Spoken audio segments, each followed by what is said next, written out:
যদি পারো তো আজকে আমাকে ডিস্টার্ব করো না প্লিজ। তুমি আমায় এইভাবে দূরে সরিয়ে দিও না ঠেলে। আমি মোটেই তোমায় ডিস্টার্ব করতে আসিনি, আমি তো তোমার সাথে কথা বলতে। সরিয়ে দেওয়ার আমি কে বলো তো?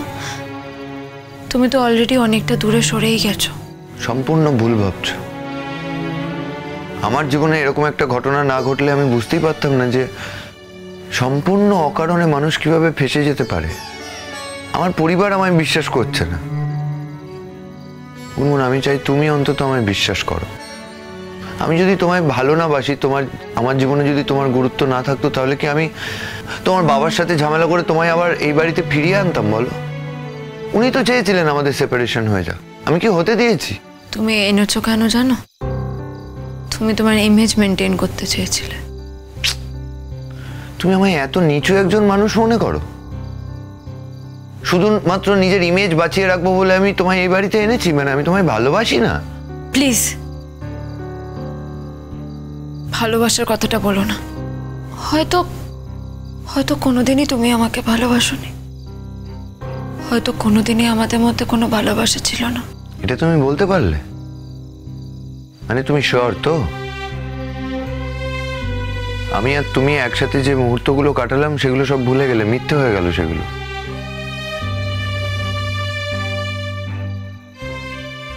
এভাবে কথা বলতে পারলে তুমি আমায়? এভাবে আমায় বলো না কথা। ভুলে যেও না, আমিও কিন্তু প্রতিবাদ করেছিলাম। অনন্যাকে আমি যথেষ্ট ইনসাল্ট করেছি, অনেক বোঝানোর চেষ্টা করেছি। আর সব থেকে বড় কথা, আমি তো আমার সমস্ত জীবন জুড়ে তোমায় রেখেছিলাম। সবসময় মানুষ কি একরকম থাকে? এটাও তো হতে পারে কোনো একটা সময় যখন আমি ছিলাম না তোমার জীবনে, তুমি হয়তো তিন্নি দিদির কাছে নিজেকে সারেন্ডার করেছো, হিন্ট দিয়েছো।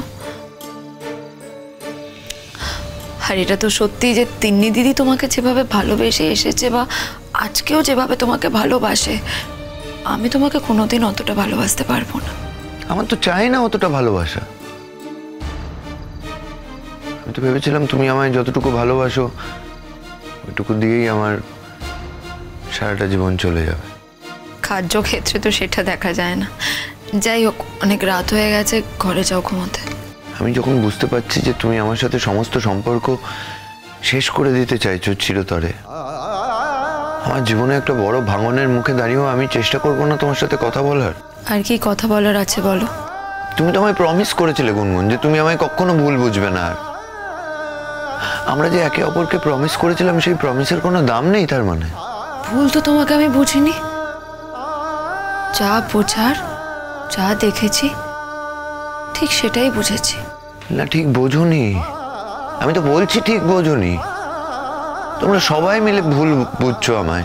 আর আমি এটাই সহ্য করতে পারি না জীবনে, যে আমায় কেউ অবিশ্বাস করবে।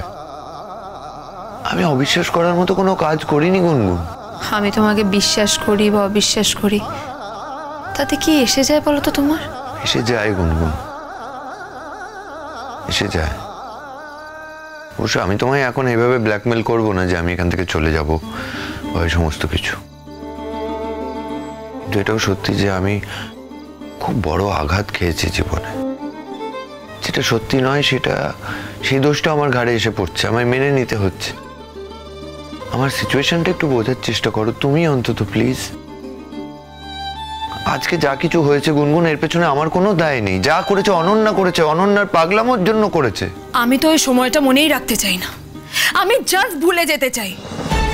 আমি আমার জীবন থেকে ওই পুরো ইনসিডেন্টে মুছে ফেলতে চাই। আমি এটা মানতে চাই যে ওই পুরো ইনসিডেন্টটা অন্য কারো জীবনে ঘটেছে, আমার জীবনে নয়। তাই তোমাকে বলছি, আমি কেন একটা কথা বারবার বলে আমাকে মনে করিয়ে দিচ্ছ? না, তোমার আঘাত লাগতে পারে, আঘাত লাগাটা হয়তো স্বাভাবিক, কিন্তু আমি যখন নিজে এসে দাঁড়িয়ে তোমার সামনে কতগুলো... কেন দাঁড়িয়েছো? কে বলেছে তোমাকে এখানে দাঁড়াতে? তোমার তো এমনিতেই আজকে রাতে এখানে থাকার কথা না, তাই না? তুমি তো মিথ্যা কথা বলে ওখানে গেছো। এখন যখন সবার সামনে সবটা ক্লিয়ার হয়ে গেছে, মিথ্যা কথা বলেছো। এখন যখন সবার সামনে সবটা ক্লিয়ার হয়ে গেছে, প্রমাণ হয়ে গেছে, তুমি আমাকে কি বলতে এসছো যে তুমি কতটা ঠিক আর তিন্নি দিদি কতটা ভুল?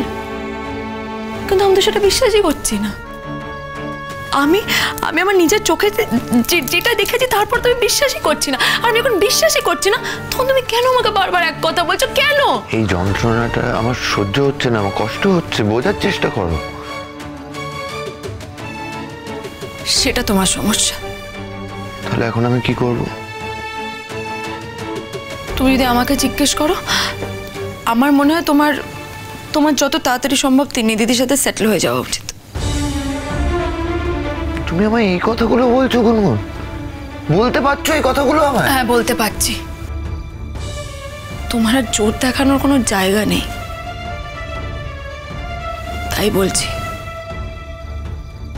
তুমি যাও, তুমি তিন্নি দিদির কাছে যাও, যত তাড়াতাড়ি সম্ভব তোমরা সেটেল হয়ে যাও। তার জন্য যা যা করার আমি যত তাড়াতাড়ি সম্ভব করে দেবো। কি করবে? ডিভোর্স দেবে তো? ওই একটাই অস্ত্র আছে তোমার হাতে, ডিভোর্স দিয়ে দেবে। কথায় কথায় ডিভোর্সের কথা বলো। তারপরে যখন ডিভোর্স দেবে না, দেখতে পাবে যে তোমার তিন্নি দিদির সাথে আমি তবুও থাকছি না। কি করবে তখন? না থাকলে আমি আর কি করবো বলো? তোমাদের জীবন তোমরা বুঝে নেবে। এত দূরে আমায় ঠেলে দিও না গুনগুন। আমি এত দূরে ঠেলে দেওয়ার মতো মানুষ নই। আদর যত্ন নাই করলে অন্তত আমাকে তোমার কাছে থাকতে দাও। তোমার কাছে থাকাটা আমার জন্য খুব জরুরি গুনগুন। বোঝার চেষ্টা করো একটু আমায়। অনন্যা যে ধরনের কথা বলছে, যে ধরনের অ্যালিগেশন আমার নামে দিচ্ছে, এগুলো যদি যখনও বাইরে বলবে, যদি বলে, কেউ বিশ্বাস করবে না আমার কথা। আমার বাড়ির লোকে বিশ্বাস করছে না।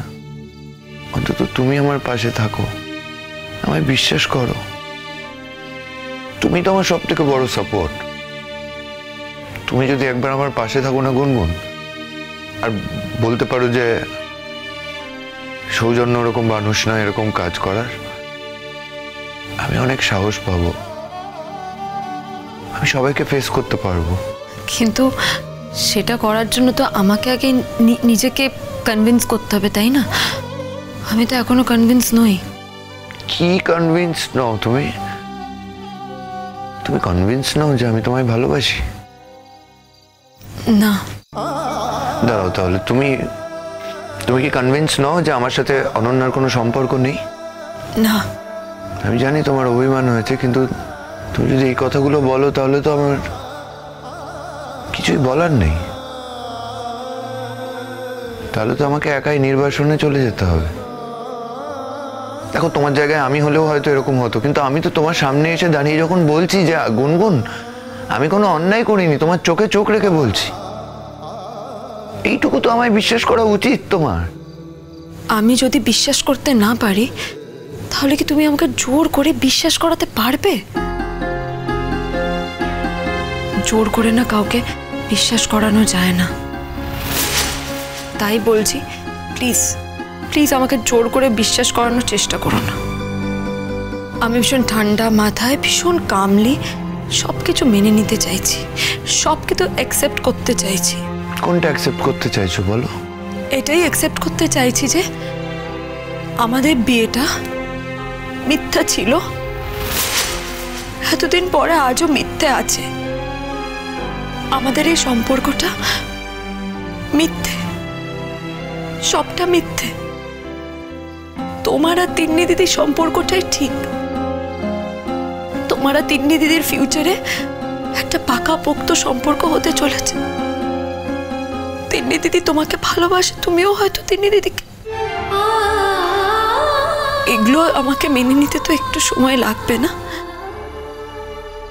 একটু সময় দাও আমাকে। আমিও তো একটা মানুষ। প্লিজ ওইটুকুনি সময় দাও, ওইটুকুনি কনসিডার করো আমাকে প্লিজ। এতটাও বিশ্বাস করো তুমি আমায়? এটা বিশ্বাস অবিশ্বাসের কথাই না। তোমার সাথে একজনের সম্পর্ক আছে, হতেই পারে, এটাতে তো ভুল কিছু না। আর সত্যিই তো আমি তোমার যোগ্য ছিলামও না, এখনো নই। তিন্নি দিদি তোমার যোগ্য ছিল। এটা ঠিক যে তুমি আমাকে মেনে নিয়েছিলে শুধুমাত্র নিজের পরিবারের মুখ দেখে, শুধুমাত্র নিজের পরিবারের জন্য। কিন্তু মন থেকে হয়তো তুমি কোনোদিনই আমাকে ভালোবাসোনি। তুমি হয়তো মন থেকে সবসময় তিন্নি দিদিকেই ভালোবেসে এসেছো। এটাতে তো কোনো ভুল নেই, কোনো অন্যায় নেই, কোনো পাপ নেই। আমি সত্যি মন থেকে বলছি যে আমার মতো মেয়েকে না ভালোবাসা যায় না, ভালোবাসা উচিত না। তিন্নি দিদি তোমার জন্য যোগ্য, তিন্নি দিদি তোমার জন্য ঠিক। বেশ, তুমি যদি ঠিক করে থাকো যেরকম আঘাত দিয়ে দিয়ে আমায় দূরে সরিয়ে দেবে তোমার থেকে, ঠিক আছে, আমি মেনে নিচ্ছি। কিন্তু খুব বড় একটা অন্যায় করলে আজকে, জেনে রাখো এটা। তুমি খুব অন্যায় করলে আমার সাথে। বাড়ির লোকের কথা বাদ দিলাম, কিন্তু আমি সারা জীবনের জন্য গাঁটছড়া তো তোমার সাথে বেঁধেছি। হয়েছে বুঝি? আমি মনে করি হয়েছে। তুমি চাইলে অস্বীকার করতেই পারো।